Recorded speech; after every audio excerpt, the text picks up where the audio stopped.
What is going on, my guardian gamers? Is I, Birdman, back with another Destiny 2 build, and today I'm going to be showing off a really cool new setup using the new STRAND exotic bow that we got this week, the WishKeeper. Now, before I get into the video, I know you can follow me over on YouTube and Twitter at Birdman778. Subscribe to the channel because we are so close to 10K over here. It means so much to hit this before the end of the year. So if you haven't already subscribed, make sure you're subscribing, becoming a member, liking the video, and let me know something you're interested in seeing down below. Now, let's jump right on into it. Now, I typically like to talk about the exotic arm piece we're going to be using for this setup, but we're actually going to talk about the WishKeeper since it's the focus of the build first. The way they're able to get this first and foremost is by simply just doing this week's Season of the Wish mission. It will be the reward once you finish it out and watch the cutscene and do all that stuff. First off, the intrinsic trait of it reads Snare Weaver. Precision hits and final blows build energy towards a Snare Weaver arrow that can be fired from the hip. On impact, Snare Weaver arrows create a pattern of traps that suspend nearby targets. And it's also its other one, the Silkbound Slayer. This weapon deals bonus damage to suspended targets, gain faster draw time for a short duration for you to suspend a target, and for any source to damage a suspended target with this weapon. So it's entirely just based on getting enemies thrown up in the air, so you're able to do even more damage to them. Now, do you know that this is also a craftable weapon? So it's gonna be kind of like the Vex Caliber that we got last season, where we're able to add on new perks onto it as we go about. First off, Enduring Snare is going to make it last longer. Multi-thread Snare is going to get you more targets to suspend. Vorpal simply just to do more damage, and then Hatchlings to get those threadlings going. So definitely a really valuable weapon all around, and I think this is going to be a huge one for endgame content. Now let's talk about the exotic arm piece we're going to be using for this setup. That's going to be the Ambient Leap. These were introduced back in Lightfall. It reads Puppeteer's Control. Dringer's Lash spawns 2 additional projectiles, tracks targets more aggressively, and travels farther. Gain Woven Mail when suspending targets. So mainly that last part right there is a big reason why we like this, is the fact by just simply suspending targets, we're going to get that Woven Mail. So we're just going to immediately get that damage reduction, and then obviously other things that are going on within our skill tree is going to help expand upon that. Now let's talk about the skill tree and everything we're going to be using for the subclass. First off, we're going to be using that Blade Fury. Definitely use this as much as humanly possible, because one, it's going to get you that ×4 banner of war that we're going to talk about here in a second, but also for the fact that it's just going to create that Woven Mail for you so that you're able to just have that damage reduction. And it's also just probably one of the best bossing supers for Titan right now. Ability wise, I recommend Rally Barricade, just so that you're able to take advantage of as many uses of that Dranger's Lash with the Ambient Leap we're going to talk about here in a second. But again, shorter cooldown, easier to do. Now if you're in endgame content, you're just having a really hard time getting this build to flow the way that you want it to, maybe swap over to Towering Barricade for a little bit more damage reduction. Take advantage of that Frenzy Blade so you're able to sever targets, but also just purely off the fact that it is going to help build up that banner of war that we're going to talk about here in a moment. I'm actually going with Shackle Grenade for this, just purely off the fact that, again, being able to suspend more targets is definitely valuable for us. And the fact that it's going to give us damage reduction, but also just the fact that with the WishKeeper, we're going to be doing more damage to suspended targets. So easy choice for me. Now, aspect wise, the first one that's going to go with our Ambient Leap is going to be that Dranger's Lash. Activate your class ability to create a ripple in reality that travels forward along the ground, suspending and damaging targets it hits.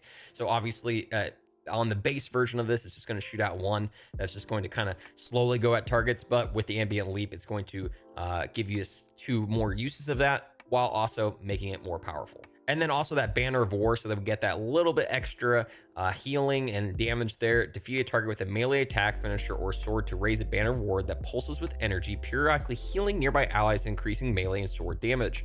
Targets defeated by you and nearby allies charge the banner, increasing the speed of its pulses. So obviously this is a really great one just to run around, get some good melee hits, get some good frenzy blade attacks, stuff like that. Finishers are definitely going to be a valuable one as well, just for that extra healing, especially in endgame content. Now when it comes to the fragments you're going to be using for this setup, first off, Thread Generation. Dealing damage generates grenade energy. Just simply doing stuff is going to give us our Shackle Grenade back to constantly suspend targets and do more damage. Threat of Mind. Defeating suspended targets grants class ability energy, just flowing straight into that Dranger's Lash with the Ambient Leap, again constantly keeping those targets suspended. Thread of Wisdom, this is kind of a sleeper one. I definitely really like this one. Defeating suspended targets creates a Orb of Power. Again, in a world where abilities and stuff like that are definitely not as great, we want to get as many Orb Powers as humanly possible, and this is definitely a great one to do for a suspend focus build. And then finally, thread of continuity, suspend, unravel, and sever effects apply to targets have increased duration.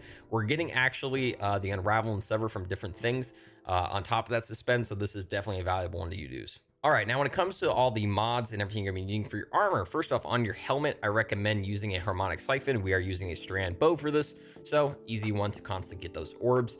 Dynamo, so that we're able to constantly get our super back whenever we are activating our class ability, our barrier around targets. And then I just strand targeting just so that I'm able to get that extra, a little bit of juice for my bow. But that could be probably swapped out for something like a heavy ammo finder if you want. Now, when it comes to the arms, definitely a hard one to really figure out what to put on it. First off, fastball, just so we're able to chuck our shackle grenades a little bit farther.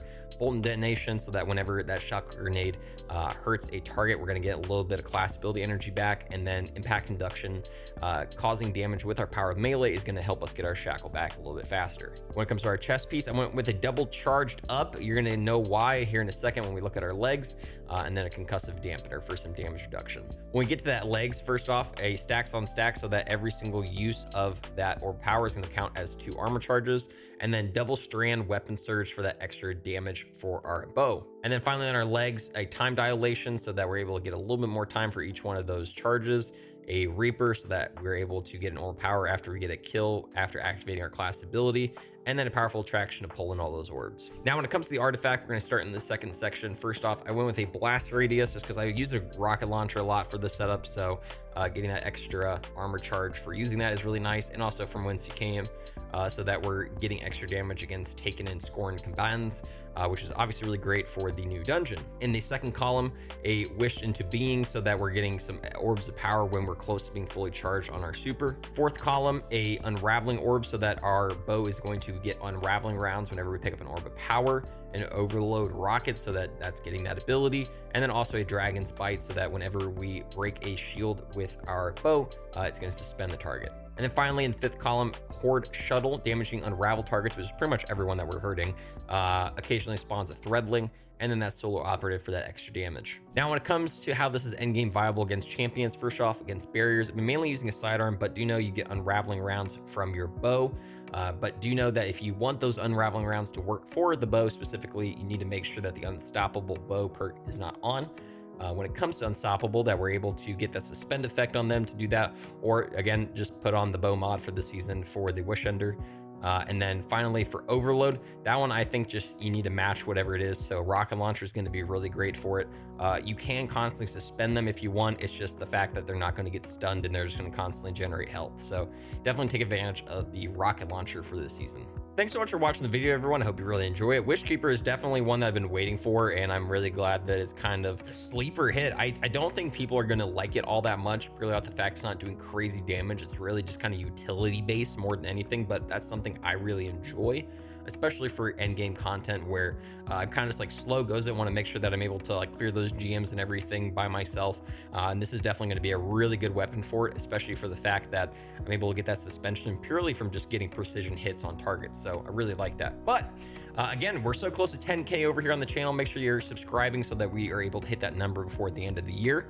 Become a member if you want to get your name at the end of the video, like Mr. Jiffy Nano. We love them. They're an amazing homie to the channel, and I really appreciate them. So again, if you want to be like them, make sure you're doing that. And also follow me over here on YouTube and Twitter at Birdman778. Thank you so much, everybody. Hope you have a great night, day, whatever it may be.